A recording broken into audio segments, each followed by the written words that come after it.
After Dad declared bankruptcy, Mom started to demand a divorce. I stayed out of it, watching as my sister shoved me aside and ran to Dad, saying, "Dad, don't be sad. I'll stay with you." In my previous life, after our parents divorced, my sister went with our wealthy mom while I stayed with our bankrupt dad. But then Mom remarried a jerk, lost everything, and ended up with nothing. My sister suffered too. Meanwhile, Dad's business flourished, and he became a tycoon. Jealous of my success, my sister arranged a reunion that resulted in my fatal car accident. Now, we've been transported back to the day our parents finalized their divorce at City Hall. This time, with a smirk, my sister declared, "I love Dad. I want to stay with him." Little did she know, I was even happier inside. I refused to live that life of hiding and dodging again. My sister clung to Dad's arm, acting all sweet. "Dad, please let me stay with you. You're my favorite, and I'm not afraid of a little hardship." Seeing his usually spoiled daughter say this moved Dad deeply. He didn't notice Mom standing nearby with a scowl. "No way, Amy will suffer with you. I have to take her with me," Mom insisted. My sister would struggle with Dad, but what about me? My parents were fiercely fighting over my sister's custody, as if I didn't exist. In the end, they couldn't change my sister's mind about staying with Dad, so Mom reluctantly picked me. I got into my stepdad's luxury car with Mom. My sister skipped away holding Dad's hand. Before leaving, she shot me a taunting look. I didn't care. After all, Mom was wealthy now, and Dad's situation was a mess. In my past life, Dad and I spent every day hiding from debt collectors. I couldn't concentrate on my studies. His career failure and Mom's departure devastated him. He gave up, drank heavily in a dingy apartment, and ignored everything. Despite being a top student, I couldn't afford tuition and had to drop out to support us. We came from the same womb, but my sister was luckier. She was pretty and knew how to charm our parents, who adored her. Being younger, they expected me, as her older sister, to concede to her. Even during the divorce, they only wanted her. But in this life, she chose Dad, letting him boast in front of Mom. In the car, Mom started berating me. "You've always been plain and unlikable. We're going to live with Uncle Ryan now, so don't embarrass me." It's laughable. What kind of mother says such things about her own daughter? But whatever, the car rolled into the upscale villa district. I knew my stepfather was rich, but I didn't know he was this rich. He got me into the city's best private school. A driver picked me up and dropped me off every day. To make up for having dropped out in my past life, I studied hard. I ranked in the top 3 every year. Mom, who usually ignored me, was eager to attend my parent-teacher meetings. She loved being envied by other parents and praised as an excellent parent by teachers. Since my stepfather had no children of his own, I thrived in this household. I even started planning to study abroad. Kids shouldn't think about going abroad. Don't think you can do anything just because you're a top student.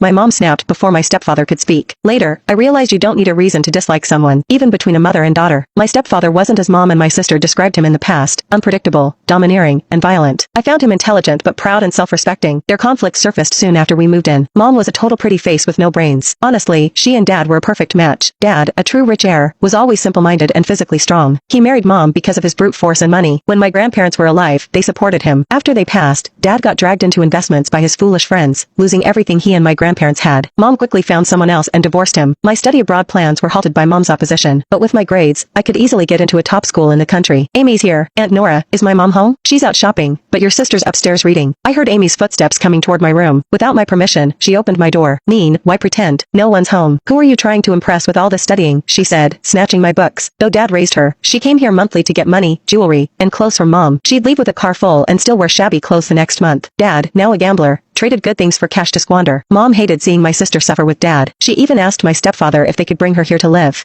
He agreed, but Dad refused to let her go. He relied on my sister to get things from Mom to sustain his life. "You study so much it's making you dumb. What's the use? You're not as pretty as me, and Mom and Dad don't like you. This good life is only because I let you have it. Enjoy it while it lasts." She rifled through my things. Of course, this room was her princess room in the past life. She rummaged through everything. TSK, you don't know how to enjoy life. What are all these things you bought? All you do is bury your nose in those books. I ignored her antics. "Amy, is my precious daughter Amy here?" I coldly watched their mother-daughter act unfold. Mom saw my room in chaos. "You won't find anything good here. Come to my room. I just bought new clothes, jewelry, and accessories. Take whatever you like." She dragged my sister out without a glance at me or a word of concern. Aunt Nora brought in a glass of fresh orange juice and tidied up my room. I've never seen such a biased mother. It didn't bother me. Her good days were numbered. A few days later, I heard a heated argument downstairs. How shameless, living off me and keeping a pretty boy outside. Uncle Ryan slapped my mom. My sister rushed to intervene. Still angry, my stepfather shoved her to the ground. "I haven't even talked about your precious daughter. Didn't we agree to take one daughter each? Why does she keep coming here and taking half the stuff?" Mom retorted, "She's taking my things. Not your business. Yours? Look at yourself. What isn't bought with my money? And now I'm supporting your whole family." "Ryan, you have the nerve to say that. If it weren't for your infertility, would I need to do this?" This completely enraged my stepfather. He lost his temper, throwing Mom's things out. She tried to stop him but was pushed down too. No one dared intervene, and my sister cowered in a corner. Initially, my stepfather married Mom for her looks and the 2 kids. After marriage, he invested in me, grooming me as a successor. In the past life, Mom exploited this, recklessly spending his assets. Though my sister was pretty, she was empty-headed, but their greed and stupidity knew no bounds. Mom had a lover, and my sister shamelessly claimed everything would be hers in the future. Word quickly reached my stepfather. She wasn't even dead, and they were eyeing his estate. Who wouldn't be upset? He couldn't bond with them as they weren't his own. He brought in his nephew to groom as an heir and kicked them out. In this life, mom was kicked out again, but my stepfather didn't kick me out. Mean, following your clueless mom is worse than staying with me. All my efforts weren't in vain. My stepfather knew I was smart, ambitious, and had vision. I considered his opinion before making any major decision. I even discussed taking his last name privately. My mom, who only cared about buying clothes, was oblivious and uninterested. She refused to leave, saying she'd rather die there. She underestimated my stepfather. A man who built his business from scratch is different from my weak, incompetent rich heir dad. He wouldn't be fooled by her petty tricks. Miss Nora, pack some clothes for her in the bedroom, he instructed. He called security. Just like that, my mom and sister were thrown out. As my stepfather passed my room, he patted my shoulder. Mean, focus on your studies. Adult matters don't concern you. I nodded. Fools remain fools, no matter how many times they live. My life wasn't affected at all. In fact, Uncle Ryan valued me even more. My mom secretly urged me to plead with my stepfather. Of course, I didn't go. She called every day, hurling the nastiest insults at me. Aunt Lydia overheard once and doubted if I was even her biological child.